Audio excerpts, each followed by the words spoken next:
কিছুদিন আগে আমি হোম ডিপোর ক্লিয়ারেন্স সেকশন থেকে একটা জারবেরা প্লান্ট নিয়ে এসেছিলাম, প্রায় 50% ডিসকাউন্ট, $7 নিয়ে এসেছিলাম। একটা গ্রুপে কেউ পোস্ট করেছিল যে ওয়ালমার্টে ক্যালা লিলি ডিসকাউন্টে পাওয়া যাচ্ছে, মানে প্রায় $10 গাছগুলো $2 পাওয়া যাচ্ছে।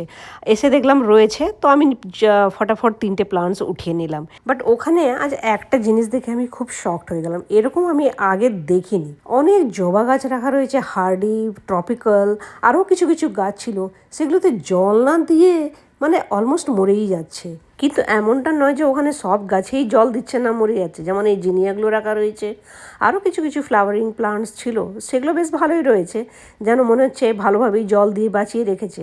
আর সেখানে এই জবা গাছ, আরও কিছু ফুলের গাছ, ভেজিটেবলস গাছ, কিছু টমেটোর গাছ রয়েছে, সেইগুলো যেন মনে হচ্ছে জল না দিয়ে পারপাসলি মেরে ফেলছে। বিষয়টা কিছুই বুঝতে পারলাম না, কেন এরকম গাছগুলো মেরে দিচ্ছে। যাই হোক, আমার তো কিছু করার নেই, আমার হাতে তো নেও যে আমি গাছগুলোকে বাঁচাতে পারবো। বাট যাই হোক, যদি একটুকু ডিসকাউন্টে রাখতো গাছগুলো, হয়তো 1-2টো গাছ আমি কিনে নিয়ে যেতাম। কিন্তু এই আধমরা গাছগুলো আমি $14.97 দিয়ে কিছুতেই কেনার সাহস হলো না।